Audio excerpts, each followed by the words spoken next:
Hi, my name is Dr. John Char, and welcome to the Dr. John Char Holistic Health Show. Today we're going to be talking about knee pain and feet pain and some of the origins where it comes from. See, unless you had an injury directly to that site called the knee, or maybe a meniscus tear or injury, or if you had some maybe foot problems. We'll go into that more. So let's talk about knee pain. A lot of times people have knee pain and you don't know why it came. They didn't have an injury, they didn't have a strain or any type like that. So we look at knee pain because what's so important about your knees is that supports one part of the body. So we look at the feet. Do you have flat feet or do you have arches? If you have flat feet, it can generate the posture imbalancing on one side. You usually favor the other side. And then the knee takes over because the knee is going to kind of adjust where you're leaning towards and adjust to the other side. So you put strain on that particular knee. And then the hip is going to go and try to adjust on the opposite side where you're favoring where the knee is leaning towards. And then he goes all the way up to the area of your back where your shoulders are. And they call the acromion clavicular joint area. And then all of a sudden, your shoulders go off your balance because one side either higher or lower or forward or back. And then the neck gets involved because the neck is supposed to balance the head. And what happens is it's distorted all the way from the feet to the head, but consequently the knee can go, and so therefore we like to concentrate on the knee because we're talking about knee pain. And where does the signals come from? It comes from the brain, because you can have some people say, well, I'm going to get surgery. Why? Because it's bone to bone. They have arthritis. So really, a lot of people come into our clinic and says, I got arthritis, so I have to get surgery. And I said, why? And he says, because we're bone to bone, and the cartilage is worn out, and therefore we need to get surgery. But they have knee replacements or hip replacements. And when that happens, do they still get the pain? If they still have the pain, and the prosthesis can last perhaps 10 to 12 years. Or if they get loose, then of course you can have some irritation and cause pain. But if the person gets relief, but how long is that relief? It can be 1 year, 2 years, and then the pain starts to come back. Why? That's the reason we're going to be talking about why you get the pain and how do you be able to relieve it or eliminate most of the pain. Okay. So now let's talk about how we look at the knee pain. So where does the nerve come from that feeds the lower leg? It comes through from the brain, and it goes to the spinal cord, and then it exits from lumbar 3 to 5. It exits, and then it goes and cruises down to the leg, lower leg, but through the knee. Okay, so we're going to show you that. Okay, so we're going to show the slide here, and we're going to go over here, and you can see right here these muscles in between here. Okay, and there's the pelvic, the iliococcygeals, and that's part of the elevator ani, which is the muscles in here, and that's in the lower part of the spine where you have the coccyx bone or the tailbone, and here's your sacrum right in here. All right, so a lot of times you have this pain, it will generate that signal from the spine here to the leg and down to the top of the kneecap. And that is called the iliotibial syndrome, where you're going to have it. And usually the pain will come from the spine down to the leg and to the lateral side of the knee.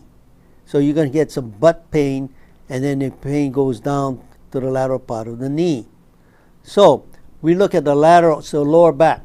So we look at the neurology of the lower extremities, the lower leg. And so disc L3 and L4, okay, the root is lumbar 4, and the reflex is patella, which is the knee reflex, and the muscle is called the anterior tibialis, and then you have sensation in the medial leg and medial foot. See, so these are very important, these lower lumbars, because they can send signals of the pain that you respond to on the legs and the foot. And the lateral part of the dorsum, which is the back of the foot, is from lumbar 4 and lumbar 5. And then lumbar 5 and sacrum 1, which is by the tailbone, you can get called the Achilles reflex, and that you can get on the lateral side of the foot. So he's looking at the tailbone, which also controls signals of pain going down to the foot. So here's the lower back, and if you go here and right by the tailbone, this is the tailbone, and just above that is the lumbar 3 and 5, and that can cause spondylolisthesis, okay, and the coccyx bone is here, okay. So now I'm going to show this up here, and we're going to go here in the joints. All right, now there's some acupuncture points that you can compress here in the upper part of the leg right here, and then it's hard for you to see it, but you can see it right in here, and then in part of the leg here, right in the inner part of the leg. But nevertheless, it's here, you can see right in here, and that disorder can cause hip joints and the groin pain in here, but also this in this particular area in here. You can see this area here. You can see the post and the spinous process, which is the top of the spine, and then the trochanter and greater trochanter here, and the iliac tuberosity and the iliac sacrum. So it's crest right here. So you'll get all these things here, and you say, how does that relate to the knee? Well, if you have these problems in a compression in the spine here in the lower butt, it sends the signals right down to the knee. All right, and we're going to show you that knee right now. So you're talking about the hip problem here. You're talking about this area called the gluteus minimus. Well, what's so important about the gluteus medius or the gluteus medius? Well, the gluteus medius is this muscle on the side, right in the back, but it also sends messages all the way down to your thigh. So if you only get pain from the gluteus, from the back, lower back to the thigh area, that can be from the gluteus medius, okay? Gluteus medius muscle, you see? And this is the area here. So we're going to show you that in a minute, okay? And here's a bigger picture, you can see that, okay? Here's the upper leg. Now we're going to talk about upper leg problems. And you can see a whole host of muscles in the front part of your body versus the back part of the body. And you see what problem is when you look at pain, you look at muscle receptors. Muscle receptors are the nerve like receptors, or Golgi tendon they call it, where you have the nerve receptors that goes up and feed through the spinal cord and to the brain the message of the pain. Also, you can have the middle or the belly of the muscle. You can have also a muscle receptor called Golgi tendi. And Golgi tendi will tell you basically that nerve receptors can be sending signals up to the spine and to the brain for interpretation of pain. So here is the tendon. So all the muscles come over and they attach to what we call a tendon. And the tendon which attaches to the bone. And that's where you have compression there and you can get pain. So here's the knee pain, right? I mean, here's the knee right here. And you can see muscles attaching to the knee cap, or the kneecap right here, the patella. And you can see the ligaments in here attaching into the bone in different areas. And those are, when it compressed, is that you can get pain. Now, if you take in here, you have some cartilage, and it's a bone against bone. If the cartilage goes down, it's going to compress this tendon, and that tendon can send signals to the brain and causes pain. But if you alleviate the pressure in this area here, which doesn't send signals to the brain, a lot of times you can get bone against bone. You hear the clicking and popping, but you won't have pain. So that's important to understand.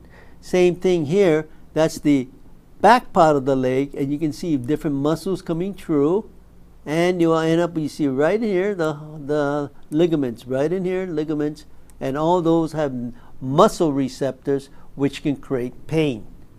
So let's talk about that. So sciatica nerve, it has to cruise through the knee, and then they're usually on the inside part of the knee, and then goes down to the bottom of the feet, to the ankles. So you can see sciatica nerve here, as I explained on my last show. The sciatica nerve comes through the knee, and then people will complain about this area here, and you say, well, what's that got to do with it?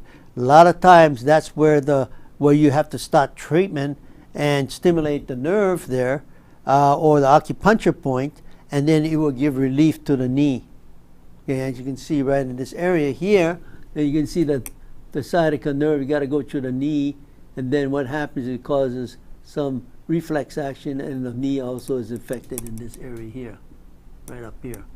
Okay, so coming back here, whoops. And then there's acupuncture points, okay, of the lower extremities. And so if you look at the side of the leg here, you can see the side of the leg, you're going to see some acupuncture points right above the knee. This is on the toe side. You can come up there, and there's an acupuncture point there, and that's for the knee. And you have another one by the buttocks. You see right here, by the spine, and you see the buttocks up here, I mean the gluteus maximus, and you can see right below the crest of the pelvic another acupuncture point, which is called the Vos urinary bladder 27, and that can relieve some of the pain going messages down to the knee.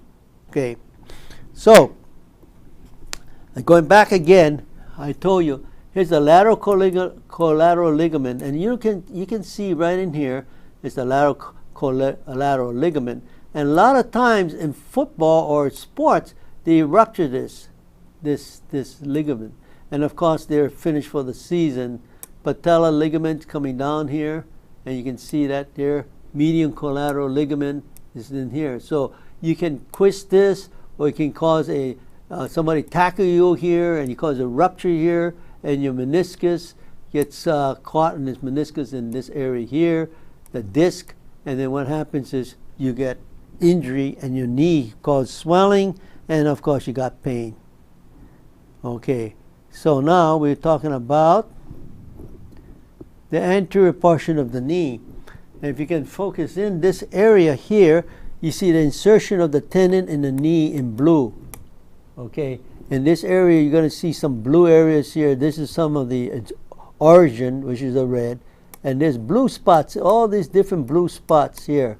Those are muscle receptors, can be muscle receptors, can cause knee pain.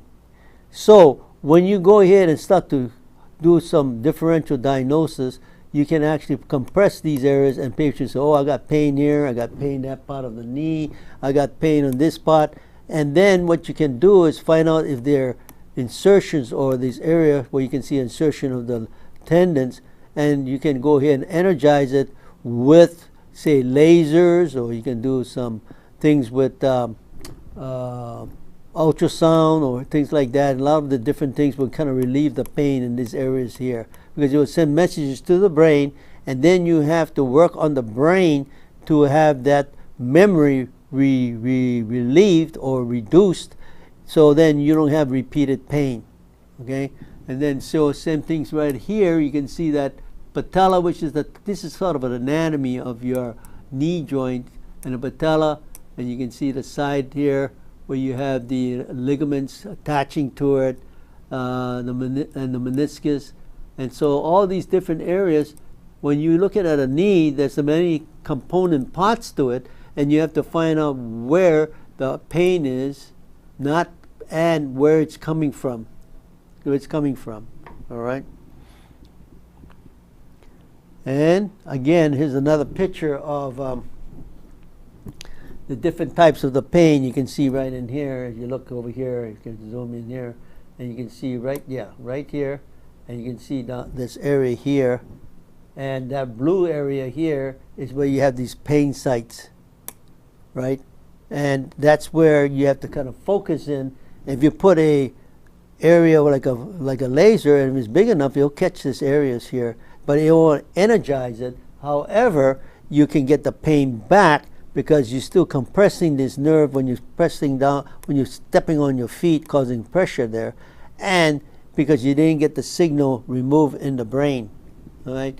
And here's a the posterior is the back of the knee. Again, you're going to see some of these areas in here, and we have all kind of muscles attached in here, coming down to the lower part of the neck, of the leg, and you're going to see all these, so many intricate parts in here with nerves in here.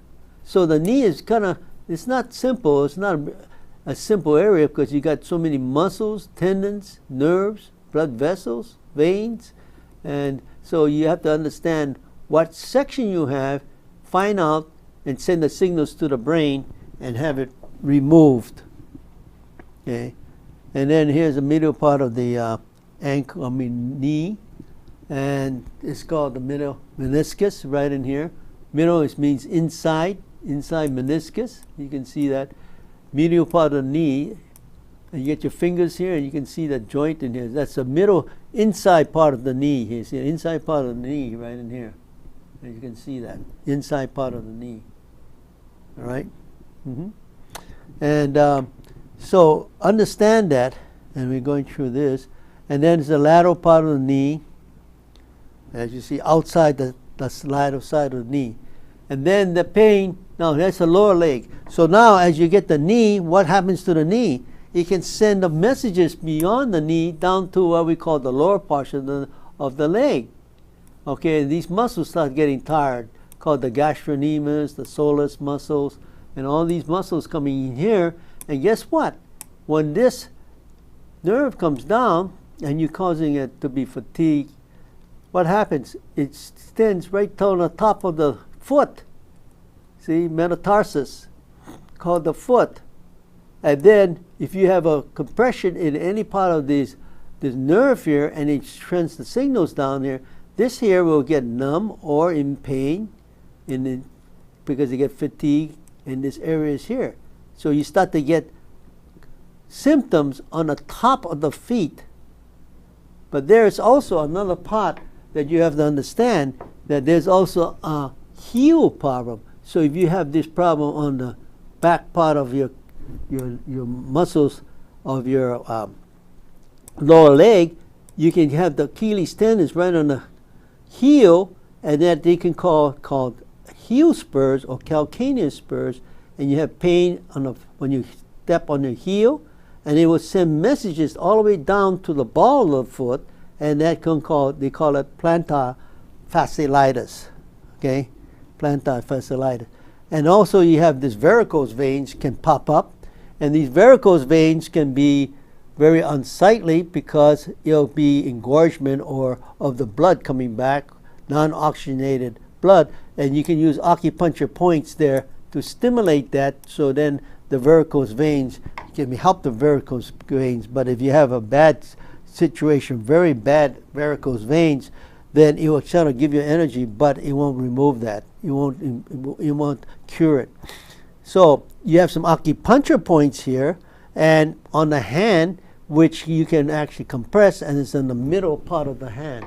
So if you come right in here, you can see right in this area here, right in the middle part of the hand, towards the thumb. So if I look at right here, my hand, right here, and you're looking at right down in this area here, right up here. Okay, you can see, look right in up here. You can see right here, and that's my middle part of my finger here, right here, and you can go all the way up here, right close to the wrist.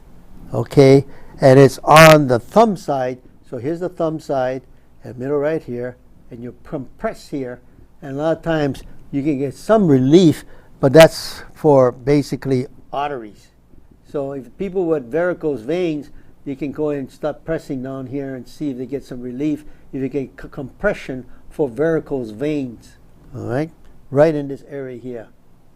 Okay, so now as you do that, so now how do you find about gastrocnemius or gastrosoleus exams? What you can do is you can jump up and down like this. You can jump up and down on your ball of foot. Jump up and down, and you're going to feel all of a sudden start feeling soreness or pressure here on the back of the leg. So you can jump up and down, and then you can see all of a sudden, oh, my heel hurts, or because that's where the Achilles tendon is, or the back of the calf of the leg back, and it's sore. And so that can tell you a clue of these muscles are weak and causing compression on the heel. See? And the same thing is if you want to go with knees, okay, not knees but ankles, you're going to have some acupuncture points in different areas above the front part of the leg by the ankle, and you use acupuncture points, so you can use lasers or compression and see if you can relieve that pain in the foot area here. See right here, acupuncture points up there, right in here, right in here. So that's actually towards the toe. You can see the band going across like a retinaculum, and you can compress there or put a laser and it would help you with that area. And same thing, ankle. So here's the front of the ankle right in here. You can see that right in here. Front of the ankle, and there's a point right there. So you can compress right along the band, right below the ankle, and you can tell basically if it's the front part of the ankle, side of the ankle, inside of the ankle, and you can compress there. Now here's a very interesting here. So now with people who have gout, there's another acupuncture point right on the side of the big toe, and you can see it right on the second metatarsus right here, and you can see acupuncture point here. You see that for gout. And also you can see L4 and L5, which is the part again on the spine. You can see the spine there, and you can see how it affects different parts on the lower leg, on the side of the leg, on the top of the leg by L5. And so why are you treating something on the bottom when you can go to the spine first on the tailbone area and then see if you can get relief on that on the end of the foot? And the same thing with S1, which is sacrum 1, where you see right in here the sacrum 1, and you go here by the tailbone, right by the tailbone, close to the tailbone, coccyx, and you can see the pain sensation all the way down to the inside the little toe, and it goes all the way up to the little toe to the feet. And same way with L4 and L5, and you can see it also takes care of the inside of the big toe or the outside of the towards the ankle, and the L5 takes care of the top of the foot. Okay, so all these are coming in from, guess what? It's coming in from the tailbone. So are you going to treat the top, or are you going to treat the bottom, or by the foot, or what are you going to treat? So you start off with the brain, where the signals come in, and you're trying to see if that is going to cause a relationship with the foot. And then you work your way down to the lumbar 3, and you work lumbar 4 and 5, and the sacrum 1. And you can see if it actually sends these messages down to the foot. And if it does with the foot, you start treating that area first, and then you end up with treating the foot, not the foot first.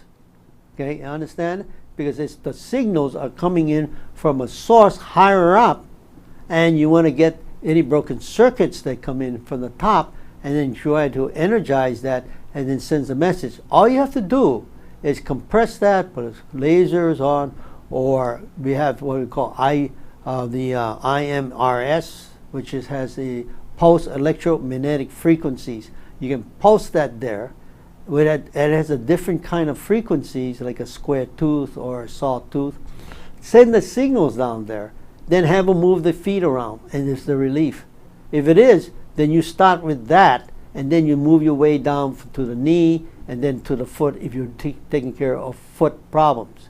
If you're taking care of a heel problem, a calcaneus spur or plantar fasciitis, what you want to do is start off again the same way. Start off with the lumbar, coming down to the foot.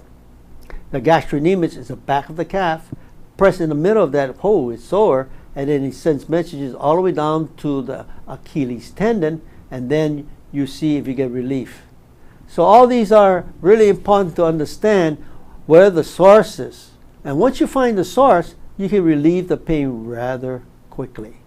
Okay, so that's my episode, my rendition of how you can find the pain and how you can treat it. See you on the next show.